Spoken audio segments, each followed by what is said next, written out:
Speaking of Gilas Pilipinas, so naglabas na nga ng Final 12 ang Gilas Pilipinas for third window ng FIBA World Cup Asian Qualifiers nung nakaraang araw. Matatanda ang inilabas ng SBP credit po and thank you. Andito nga itong sila RJ Abarientos, Junmar Fajardo, Dwight Ramos, Justin Baltasar, Chris Newsome, Troy Rosario, Justin Brownlee, Mike Phillips, Carl Tamayo, AJ Edu, Kevin Kiambao, and Scotty Thompson. Pero inalaunan, may pinalitan din sa Final 12 ng Gilas na ito at ito nga si Scotty Thompson. So batay sa report, may injury si Scotty Thompson kung saan ibinahagi nga rin ni Mrs. Jinky Thompson, asawa ni Scotty Thompson, ang pinagdaanan ng kanyang asawa sa finals ng PBA Commissioner's Cup kung saan, ayon nga sa ibinahaging post, may iniindang hamstring injury si Scotty. Hindi nga umano ito 100% ang kondisyon, subalit nagpamalas pa din. So para sa opinion natin, ang dami agad ng bash noon sa nilaro ni Scotty. Hindi nila alam naglalaro ito na may injury.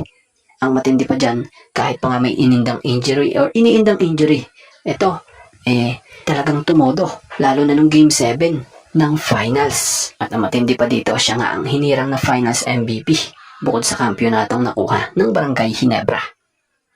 So mabalik tayo sa Gilas Pilipinas. So sa pagkakabakante nga po ng posisyon ni Scotty sa Gilas, siya namang naging daan para maipasok sa lineup etong si Juan Gomez Del Llano. So si Juan Gomez Del Llano nga ay maaasahan din ng Gilas talaga. Kilala siya bilang isang versatile na combo guard na may magandang court vision, matalim na pagdadala ng bola, at kakayahang umiskor. Kagandahan rito meron siyang malawak na karanasan or experience maglaro sa international o sa iba't ibang liga sa labas ng bansa.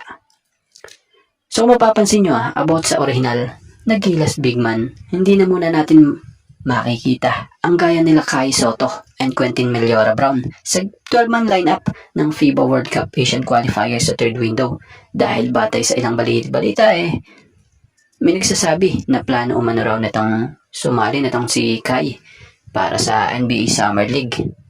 At yung QMB naman, kasalukuyan nga siyang nagpapagaling pa mula sa operasyon sa kanyang likod o naging back surgery.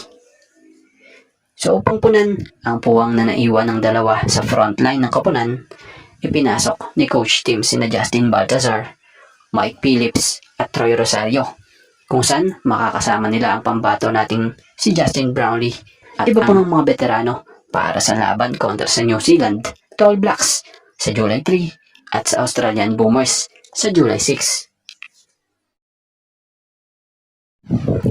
Speaking of Barangay Ginebra San Miguel, sila nga ang hinirang bilang PBA Season 50 PBA Commissioner's Cup Champion after ng umatikabong laban ng Ginebra at TNT sa Game 7 Finals nitong Hunyo 17, 2026.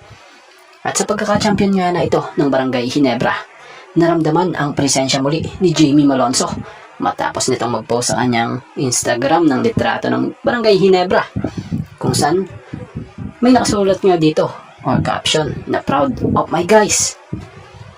So matatanda ang free agent nga po itong si Jamie Malonzo at kahit pa nasa Ginebra ang rights nito sa PBA, hindi ganun kadali makakabalik ito para sa team dahil kasama si Jamie Malonzo sa mga manlalaro ng PBA na pinatawan ng 3 years ban o 3 taong pagbabawal na maglaro sa liga. So matatanda ang kinumpirma ng PBA ang nasabing parusa matapos siyang pumirma at maglaro sa ibang bansa o liga tulad ng Japan B-League nang hindi pa tinatapos ang kanyang obligasyon para sa koponan dito sa PBA. So, kagandahan naman kay Jamie Malonzo, kahit di niya nakakasama ang teammates niya noon dito sa Ginebra, tinuturing pa nga din niya po itong mga kapatid or teammates at proud nga siya sa panibagong achievements ng Barangay Ginebra. Kumbaga, tunay talaga yung sinasabi nila na once a king, always a kings. Sa malaking bagay nga na nadanas ni John Abyss ang makakuha ng kampyonato sa maagang karera niya sa pro. Ang matindi pa nga rito, dito pa nangyari sa pinakamalaking liga dito sa Pilipinas sa kanyang rookie season. So mapapansin nyo, sa kakatapos lang na conference na ipamalas ni John Abyss sa harap ni Coach Tim Cone ang kanyang pambihirang hustle sa game. Simula elimination, mapa playoffs hanggang finals kahit paminsan nga lang siya mahugot sa bench. Quality minutes nga ang naibibigay niya sa team. At speaking of finals, Jan Abis played a valuable role throughout the finals wherever called upon by Coach Tim Cone, providing energy, hustle, and defensive intensity off the bench. So alam nyo ba, ang tunay palang trabaho talaga nito sa Hinebra, batay sa isang nasambit nito, ayon kay Jan Abis sa isang interview, yung energy, yung defense niya, yun daw yung trabaho niya sa team. So kagandahan rito, swerte talaga ng Hinebra rito. Dahil batay sa karagdagang napakarinig natin din sa naging interview pa nga rito, yung hustle niya nga raw, hindi mawawala yun. Number 1 nga raw yun. So bibigay niya nga raw din yung best niya ng 100% best. So talagang masasabi mong napakaswerte ng Hinebra dito. At asahan sa mga susunod na conference o season pa yan ng liga. Posibleng isa ito sa talagang gawing weapon na ng Barangay Hinebra. Kita naman, rookie year pa nga lang niya. Talaga namang umaatikabong mga laro ang pinamamalas niya.